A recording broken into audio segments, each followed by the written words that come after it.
If someone utters these two words to you, to iron, then it's only normal to feel your knees start to shake because you'll know you're going to be in for a pretty tough time. Luckily, in 2020, we've got the option of making life a lot easier for us with the use of a utility or a hybrid. But unfortunately, those style of clubs were just not around when this particular iron was released. This is Out of Bounds.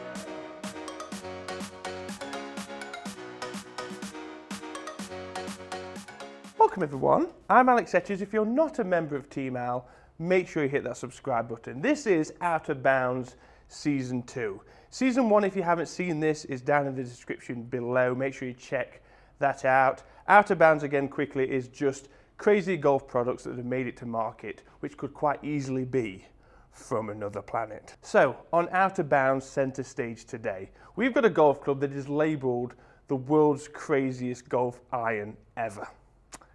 Yes. And I honestly could not be happier to have it here. It is iconic. I mean, everybody needs a little David in their life, right? So let's expect many vibrations coming off this golf club because this is scary. Oh! I did not expect that. It actually feels, you know, really solid. It is one scary looking iron. This is what you can expect to see from the address position. Yeah. I have so much respect for this golf club. Do you want to know why?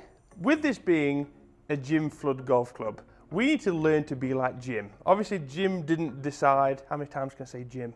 Jim didn't really care what everybody else thought about his golf clubs. He didn't want to follow the trend. He didn't want to be a sheep. He wanted to try something different. Some of them worked, some of them didn't. Jim made that risk. Be like Jim. I'm going to say it one more time, okay?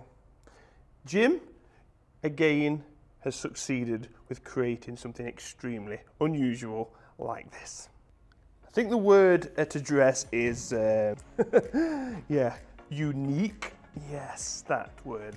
But this club is a must if you like collecting weird and wonderful golf equipment, like I do. I can't believe how good that feels. Doesn't look how it feels. Or sound. It sounds actually really good as well.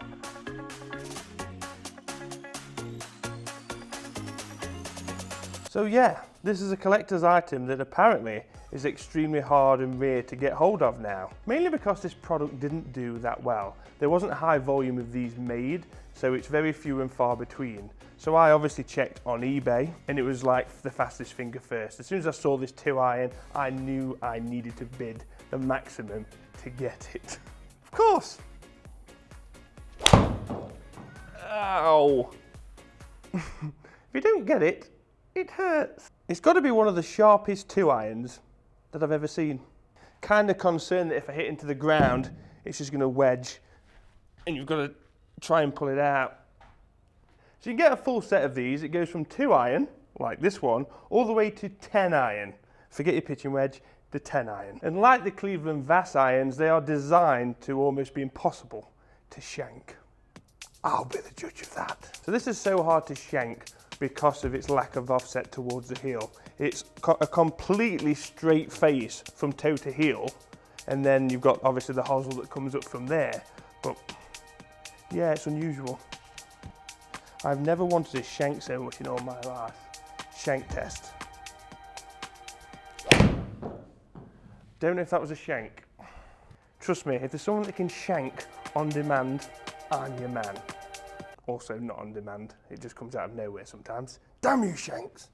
So you've almost got to hit the ball here, like up here, because it is completely flat all the way across, as you can see.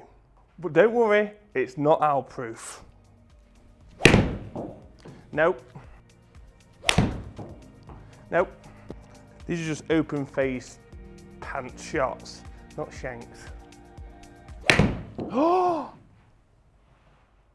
I've done the impossible! Shank confirmed. Okay, so we know the whole idea is not to try and shank it, and I don't think you will with this iron. You have to hit it literally like here, which no one in their right mind is going to try and do.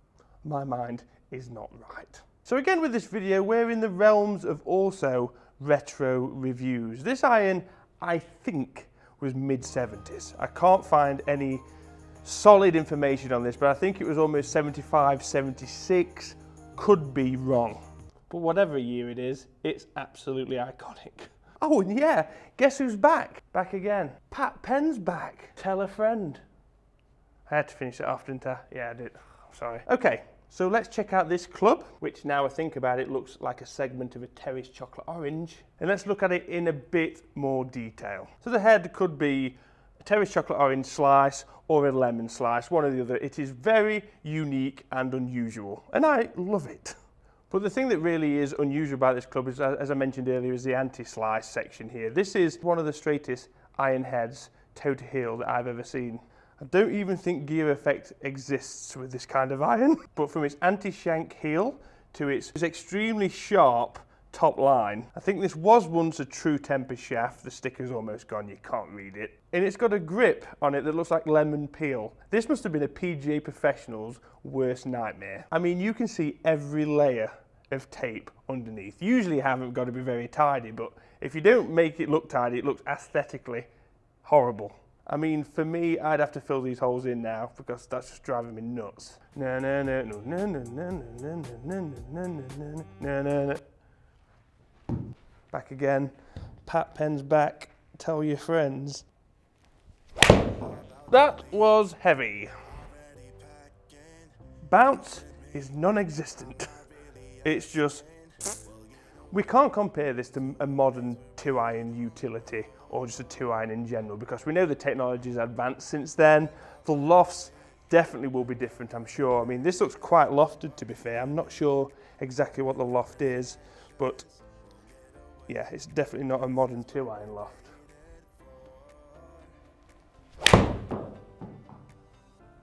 That felt great. When you get this, it feels awesome. And like anything, when you don't, it doesn't. No. Ooh. Ow. That, ladies and gentlemen, is called a knife.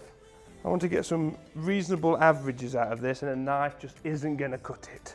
Did you get it? I didn't even intend to do that. Sorry.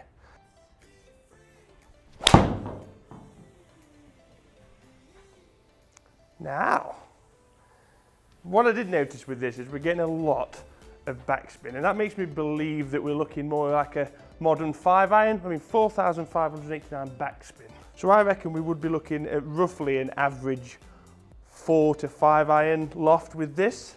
I would love to know the MOI reading on this iron. Every time you put it down on the ground, it either sits open or it sits closed. There's hardly any stability to this, which is going to make it a lot more difficult to hit.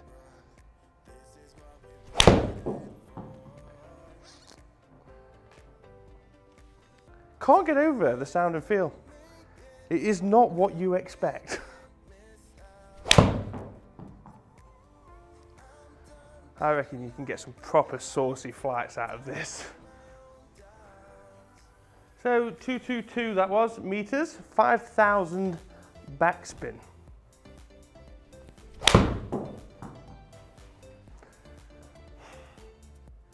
That's not the iron, that's me. I've got those at the moment. It's a bit of a block and it's horrible. That green is 250 meters away. I'm kind of hoping we can get one rolling up there. Like that. Especially if it's going to draw. It's trying. No, it just stops dead. It's got that much zippage. It's just 5.2 on the backspin. 225 total. That was out of the anti-shank hosel. 109 clubhead speed, 4.5 on the backspin. That's what happens when you don't hit the grooves. That was toe, which has gone bullet straight. That was hit better. That's probably, won't be the fastest clubhead speed, but one of the better strikes that was. 225, I think that's going to be about right. Ow! Come on, Pat. So obviously these are all Pat pens. It's pending. I wonder if there are any out there called Pat. The pending process is complete. You ever thought about that? I wonder if there's a golf club that's got Pat. If there is one, I will find it. Okay. That's about as good as I've got.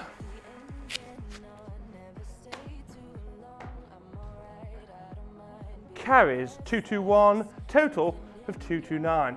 So whilst I'll do the shot shaping challenge, something different with the 2-iron in the background, so that'll be high draw, low draw, high fade, low fade, straight shot, stinger, I'll give you the numbers. So, Slingers 2-iron, clubhead speed 107, ball speed 149, backspin 4,880. 2-iron, it's quite a lot. With a carry distance of 260 metres, total distance of 223. I think in a nutshell, as iconic as this iron is, it's not something I'd want to game. My swing is inconsistent enough without relying on something to help me out like this. So Team Al, thank you so much again for joining us for another episode of Out of Bounds. If you're not a subscriber, make sure you hit that subscribe button. Follow us on social media, Facebook, Instagram, Twitter. My links are below. Share us and tag us in, let us know, and I will do my best to respond. Whilst you continue watching me attempt this shot shaping challenge, again, thank you so much. Rubbish. And just to finish us off, a shot hard as possible.